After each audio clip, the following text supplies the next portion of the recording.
Hamzah bin Abdul Muthalib merupakan sahabat, paman, dan sekaligus saudara sepersusuan Nabi yang memeluk agama Islam pada periode pertama atau dikenal sebagai As-Sabiqunal Awalun. Hamzah dan Muhammad atau Nabi Muhammad SAW memiliki kedekatan hubungan yang erat karena keduanya banyak melakukan hal bersama sedari kecil, sehingga Hamzah pun sangat mengenal serta menyayangi Nabi Muhammad. Nah, karena itu pada pembahasan kali ini kita akan membahas kisah Hamzah bin Abdul Muthalib yang dijuluki singa Allah Azza wa Jalla dan paman dari Rasulullah Shallallahu Alaihi Wasallam.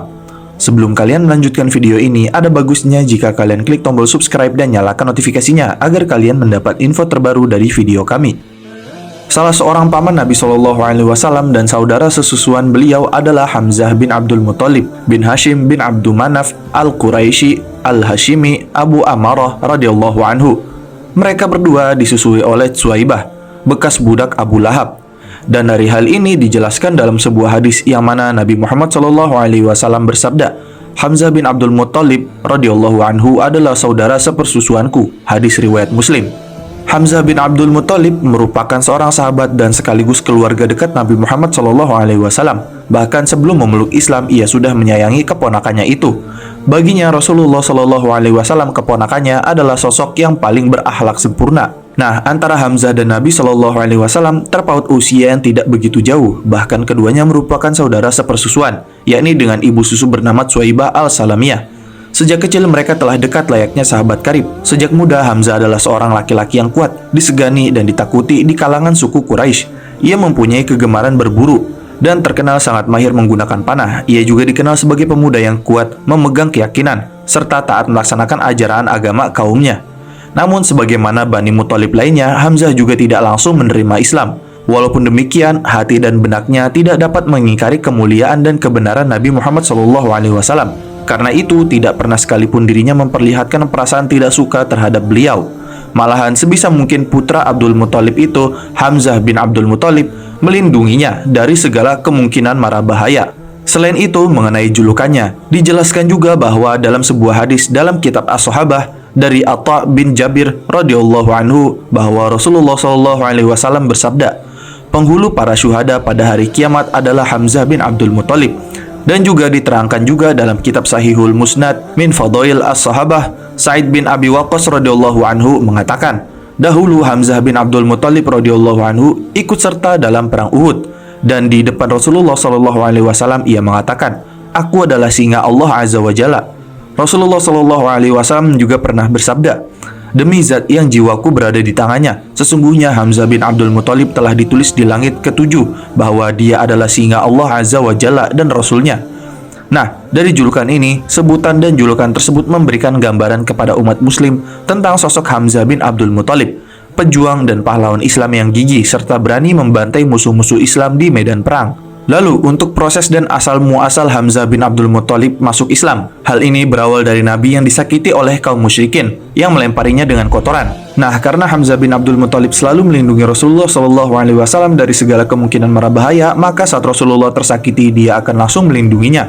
Dan hal ini terjadi di momen saat dirinya akan masuk Islam, yang mana dalam kisahnya awal keislaman Hamzah sebagaimana ditulis dalam buku-buku sirah dipicu oleh fanatisme hubungan keluarga dengan Rasulullah SAW atau dipicu dari rasa harga diri yang tidak ingin keluarganya dihina dan disakiti. Nah, dalam kisahnya ini, ketika seorang budak wanita dari Abdullah bin Jud'an berada di tempat tinggalnya, ia melihat Abu Jahal bertemu dengan Rasulullah SAW di Bukit Sofa. Saat itulah Abu Jahal memaki-maki dan menyakiti Rasulullah. Tetapi Rasul tidak menanggapinya dengan satu patah kata pun. Tidak berselang lama, Hamzah bin Abdul Muthalib datang dari berburu sambil menyandang busur panahnya. Kemudian sang budak wanita tersebut memberitahukan kepada Hamzah apa yang ia saksikan. Hamzah yang merupakan pemuda Quraisy yang berkepribadian dan mempunyai harga diri yang tinggi terusik emosi amarahnya. Hal ini memang atas izin Allah yang hendak memuliakannya dengan Islam. Oleh karena itu, Hamzah pun bergegas dan bersiap-siap. Jika bertemu dengan Abu Jahal, Hamzah pasti akan menyakitinya. Oleh karena itu, ketika masuk masjid, ia melihat Abu Jahal sedang duduk di antara kaumnya. Dan kemudian Hamzah pun berjalan menuju Abu Jahal. Dan ketika Abu Jahal berdiri menyambutnya, maka Hamzah mengangkat busur panahnya dan memukul pada kepala Abu Jahal sampai terluka dengan luka yang cukup serius. Hamzah lalu berkata, apakah kamu mencaci maki Muhammad? Aku sekarang mengikuti agamanya dan mengucapkan kalimat yang ia ucapkan, yaitu kalimat syahadah. Lalu Hamzah melanjutkan lagi, "Silahkan kamu balas perlakuanku ini jika kamu berani." Nah, maka ada beberapa orang laki-laki dari Bani Makhzum yang berdiri hendak membantu Abu Jahal, tetapi Abu Jahal melarang mereka.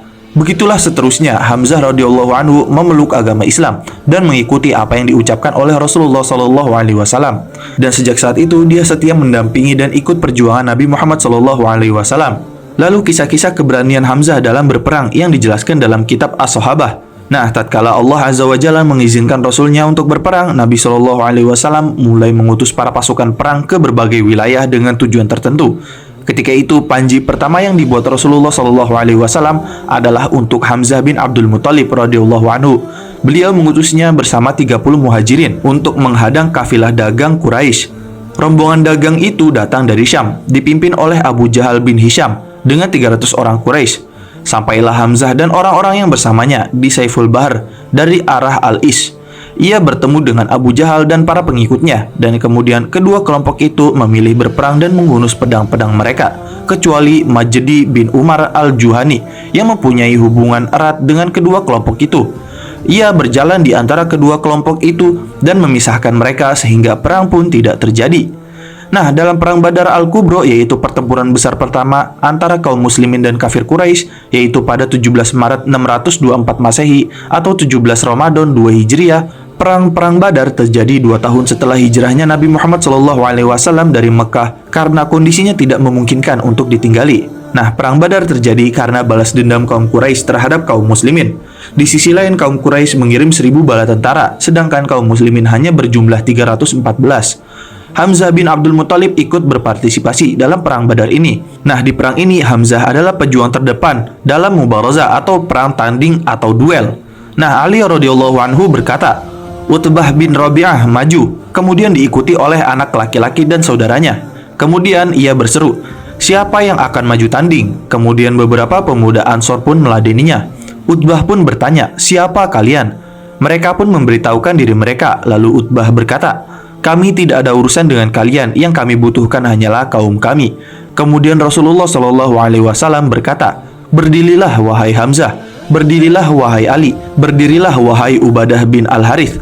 Kemudian Hamzah mendatangi Utbah. Kemudian Ali berkata, "Aku mendatangi Syaibah," sedangkan Ubadah dan Al-Walid saling memukul 2 pukulan. Setelah kami, yaitu Ali dan Hamzah, mengalahkan musuh, lalu kami menuju Al-Walid dan membunuhnya. Kami membawa Ubadah kembali ke pasukan kaum muslimin. Nah, kisah ini menjelaskan bahwa Hamzah bin Abdul Muthalib ikut berduel dalam Perang Badar. Hamzah bin Abdul Muthalib ikut berpartisipasi dalam Perang Badar. Dan bersama Ali bin Abi Thalib, Hamzah pun menunjukkan keberanian dan keperkasaannya yang luar biasa dalam membela Islam atas kegigihan dan keberaniannya dalam berperang melawan kafir Quraisy. Nah, Perang Badar pun dimenangkan oleh umat muslim. Dan dalam Perang Badar, Hamzah bin Abdul Muthalib memiliki peran penting, yaitu membubarkan dan melumpuhkan orang-orang kafir Quraisy. Dan dari hal ini, kedua kelompok yang berduel itu adalah pasukan Allah Azza wa Jalla dan pasukan setan. Allah Azza wa Jalla berfirman, "Inilah 2 golongan, golongan mukmin dan golongan kafir yang bertengkar.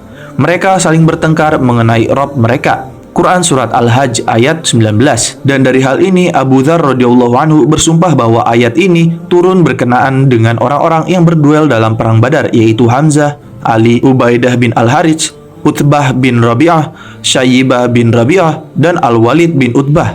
Dan Ali radhiyallahu anhu berkata bahwa ayat tersebut turun tentang orang-orang yang berduel pada saat Perang Badar.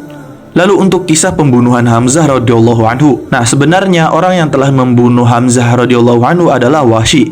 Wahsy yaitu orang yang telah membunuh Hamzah radhiyallahu anhu menceritakan peristiwa tersebut sebagaimana yang terdapat dalam Sahih Bukhari. Yang artinya, "Dahulu aku adalah budak Jubair bin Mut'im. Pamannya yang bernama Tuaimah bin Adi terbunuh di Perang Badar, dibunuh oleh Hamzah radhiyallahu anhu." Nah, kemudian majikan Wahsy si Jubair berkata kepada Wahsy, "Jika engkau berhasil membunuh Hamzah radhiyallahu anhu, maka engkau akan bebas atau merdeka dari budak." Wahsy pun di sini mengatakan bahwa aku dahulu adalah ahli tombak. Sedikit sekali lemparan tombakku yang tidak mengenai sasaran. Aku keluar bersama beberapa orang ketika mereka telah bertemu. Aku pun mengambil tombak dan keluar hingga melihat Hamzah radhiyallahu anhu dan ada di antara orang-orang banyak. Ia seperti unta yang berwarna keabu-abuan. Ia mengancam orang-orang dengan pedangnya yang tidak pernah melepaskan pedangnya.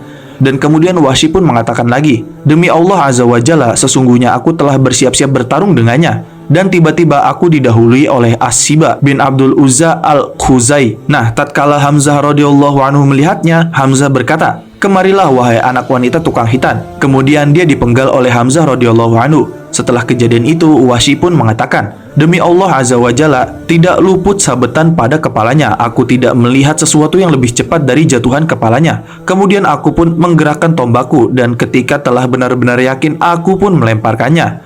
Lemparanku tepat mengenai perut bagian bawahnya, hingga tembus ke antara kedua kakinya. Ia pun pergi untuk bangkit, akan tetapi tidak kuat. Kemudian aku menunggunya hingga mati. Setelah itu aku berdiri di hadapannya, aku ambil tombakku dan kemudian kembali ke pasukan dan duduk. Lalu setelah kejadian itu, ketika Rasulullah SAW menaklukkan Mekah, Wahsy pun kabur ke Taif. Ketika utusan Taif keluar untuk masuk Islam, Wahsy merasa sangat berat. Dan di sini Wahsy berkata, "Aku pergi ke Syam, Yaman, dan negara-negara yang lain. Demi Allah Azza wa Jalla, sesungguhnya ketika itu aku sangat takut." Tiba-tiba ada seseorang berkata, "Demi Allah Azza wa Jalla, jika Muhammad SAW hendak membunuh seseorang, orang itu segera masuk ke dalam agamanya agar selamat." Sehingga aku pun keluar menuju Madinah menemui Rasulullah SAW. Beliau bertanya, "Apakah engkau Wahsy?"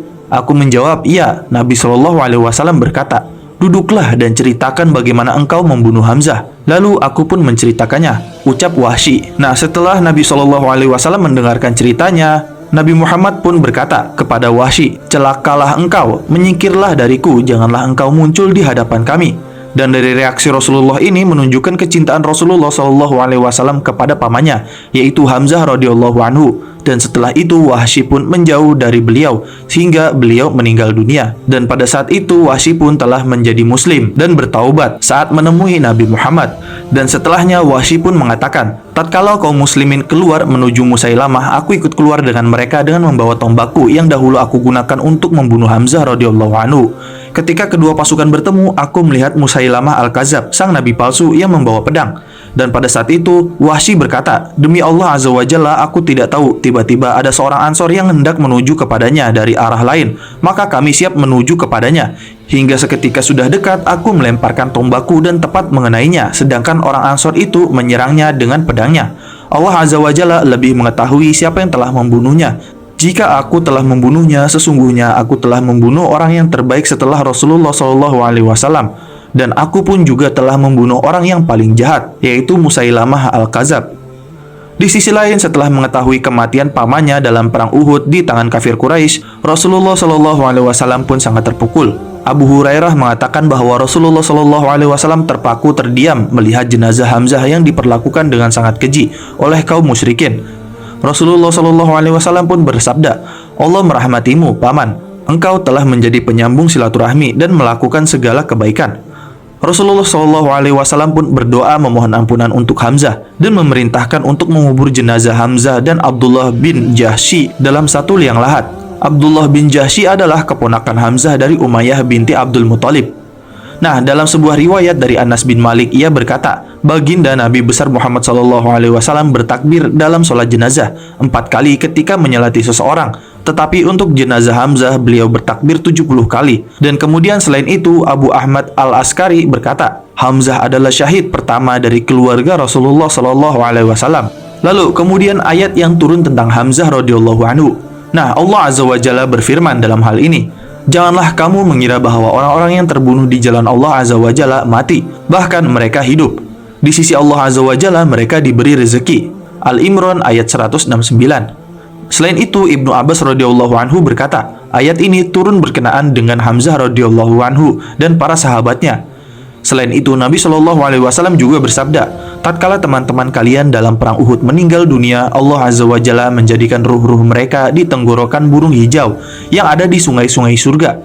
Mereka makan biji-bijinya dan kembali ke pelita-pelita dari emas yang tergantung di arsy. Ketika mereka memperoleh kesenangan dalam makan, minum, dan tidur, mereka berkata, siapa yang hendak menyusul kami? Kami hidup di surga dengan kenikmatan. Hendaknya mereka jangan meninggalkan jihad dan tidak mundur dalam perang. Allah Azza wa Jalla berfirman, aku lebih tahu tentang mereka daripada kalian. Kemudian berfirman, janganlah kamu mengira bahwa orang-orang yang terbunuh di jalan Allah Azza wa Jalla mati, bahkan mereka hidup. Di sisi Allah Azza wa Jalla mereka diberi rezeki. Nah, karena itu Rasulullah Shallallahu Alaihi Wasallam menyayangi dan merasa iba kepada Hamzah radhiyallahu anhu tatkala melihat perbuatan orang-orang kafir kepadanya. Anas radhiyallahu anhu mengatakan, pada saat Uhud Rasulullah Shallallahu Alaihi Wasallam berdiri di hadapan jasad Hamzah radhiyallahu anhu yang telah terluka parah, dan pada saat itu beliau bersabda, seandainya saja Sofia tidak menemukan jasadnya, pasti dia akan meninggalkannya hingga Allah Azza wa Jalla mengumpulkannya di perut binatang buas atau burung. Nah, karena itu, karena rasa cinta Nabi kepada Hamzah sangat besar, dari peristiwa itu turunlah sebuah surat An-Nahl ayat 125-128 sebagai penghormatan untuk Hamzah yang telah mendapat pahala di sisi Allah, yang mana artinya, serulah manusia kepada jalan Tuhanmu dengan hikmah dan pelajaran yang baik, dan bantahlah mereka dengan cara yang baik. Sesungguhnya Tuhanmu dialah yang lebih mengetahui tentang siapa yang tersesat dari jalannya, dan dialah yang lebih mengetahui orang-orang yang mendapat petunjuk. Dan jika kamu memberikan balasan, maka balaslah dengan balasan yang sama dengan siksaan yang ditimpakan kepadamu. Akan tetapi jika kamu bersabar, sesungguhnya itulah yang lebih baik bagi orang-orang yang sabar. Bersabarlah hai Muhammad, dan tiadalah kesabaranmu itu melainkan dengan pertolongan Allah, dan janganlah kamu bersedih hati terhadap kekafiran mereka, dan janganlah kamu bersempit dada terhadap apa yang mereka tipu dayakan. Sesungguhnya Allah beserta orang-orang yang bertakwa dan orang-orang yang berbuat kebaikan. Quran Surat An-Nahl ayat 125-128. Dan demikian adalah pembahasan mengenai kisah Hamzah bin Abdul Muthalib, paman Rasulullah yang dijuluki singa Allah Azza wa Jalla. Jangan lupa like, share, dan subscribe. Jangan lupa komen di bawah tentang pendapat kalian di video kami kali ini. Sampai jumpa di video kami berikutnya.